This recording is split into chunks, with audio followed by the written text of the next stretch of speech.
नमस्कार दोस्तों, Indian polity series के संविधा निर्माण चैप्टर के कुछ एमसीक्यू पेंडिंग रहते हैं। आइए उनको डिस्कस कर लेते हैं। और हमारा आज का पहला क्वेश्चन है, संविधान सभा ने प्रतीक के तौर पर किस चीज़ को अपनाया था। देखिए, हाथी।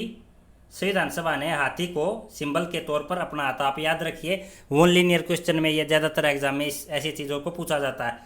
क्वेश्चन नंबर 2, जो संविधान है उसके अक्षरों की लिखावट कैसी थी, यानी जो फॉर्मेशन था, जो अल्फ़ाबेट थे, उनको किस रूप में लिखा गया था।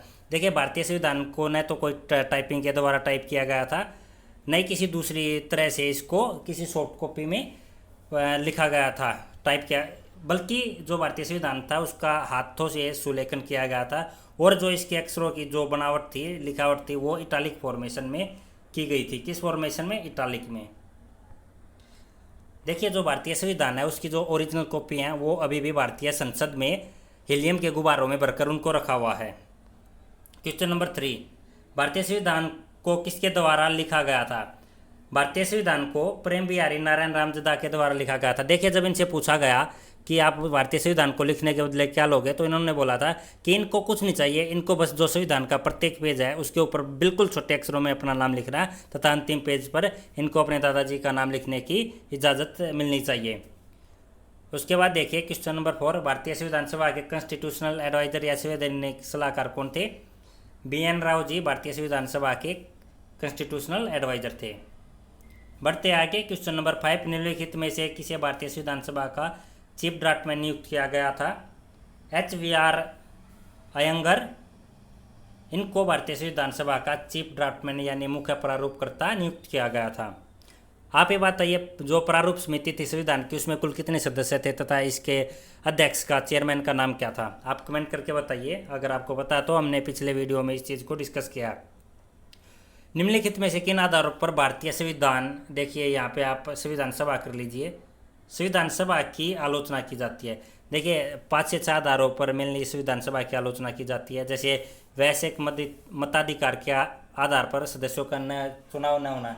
देखिए, जो भारतीय संविधान सभा के सदस्य थे उसमें कुछ तो नॉमिनेटेड थे, किसके द्वारा, जो देशी रियासतें थे उनके शासकों के द्वारा उनको नॉमिनेटेड किया गया था। जो बाकी के जो जिनका चुनाव हुआ था, जो इलेक्टेड थे, उनका जो इलेक्शन था वो भी बिल्कुल 5 से 10% लोगों के द्वारा ये किया गया था। और जो मताधिकार का अधिकार था वो कर, संपत्ति तथा शिक्षा के आधार पर कुछ ही % देश की जनता को था। इसलिए इस बात की आलोचना की जाती है कि पूरे देश ने, यानी जो वैश्विक मताधिकार है उसके आधार पर इनके सदस्यों का चुनाव नहीं आता। दूसरा, हिंदुओं का प्रभुत्व। देखिए, इस बात पर भी संविधान सभा का आलोचना की जाती है कि इसमें ज़्यादातर जो सदस्य थे वो हिंदू धर्म से संबंध रखते थे, और बाकी जो कम्युनिटी था उनका डोमिनेशन न के बराबर, कांग्रेस का डोमिनेशन।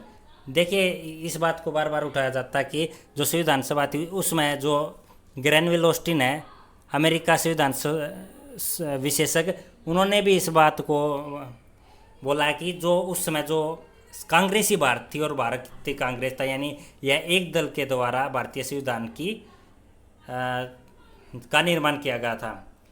इसके अलावा भी कुछ हैं, जैसे समय की बर्बादी, क्योंकि भारतीय संविधान सभा ने लगभग 3 वर्ष का समय ले लिया था, इसलिए इस आधार पर भी इसको बोला जाता कि इसने बहुत ज़्यादा जो टाइम है उसको कंज्यूम कर लिया।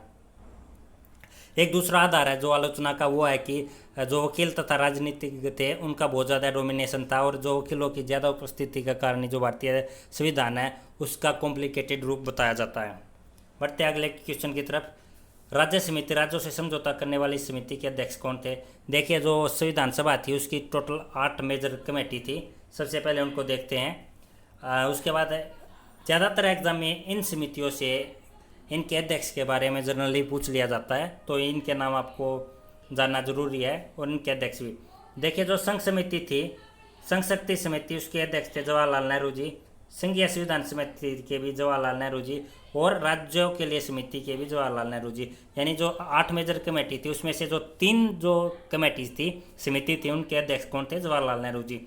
ये कौन कौन सी है? संघ शक्ति समिति, संघीय संविधान समिति, राज्यों के लिए समिति। उसके बाद देखिए, प्रांतीय संविधान समिति, और ये काफ़ी बड़ी कमेटी है, इसको बाद में देखते हैं। जो उसके सरदार वल्लभ भाई पटेल थे। इसके अलावा जो प्रारूप समिति है जी, सबसे इंपॉर्टेंट है, ज़्यादातर एग्जाम में पास्ट में पूछा गया। इसके कौन थे? डॉक्टर भीमराव अम्बेडकर। प्रक्रिया निगम समिति तथा संचालन समिति, इसके कौन थे? डॉक्टर राजेंद्र प्रसाद। देखिए इसमें एक काफ़ी बड़ी कमेटी थी, मौलिक अधिकारों, अल्पसंख्यक एवं जनजातियों तथा बहिष्कृत क्षेत्रों के लिए सलाहकार समिति। इसमें इसके अध्यक्ष कौन थे? सरदार पटेल जी। तथा इस जो समिति थी इसके नीचे 5 उप समितियाँ थी, उनको देख लेते हैं। जो मौलिक अधिकार उप समिति थी उसके अध्यक्ष कौन थे? JB कृपलानी। अल्पसंख्यक उप समिति के HC मुखर्जी। उत्तर पूर्व सीमांत जनजातीय क्षेत्र असम को छोड़कर तथा आंशिक रूप से छोड़े गए क्षेत्र के लिए उप समिति गोपीनाथ भदोई। आंशिक रूप से छोड़े गए क्षेत्रों के लिए उप समिति AB ठक्कर। तथा जो 5वीं उप समिति थी उत्तर पश्चिम फ्रंटियर जनजातीय क्षेत्र उप समिति।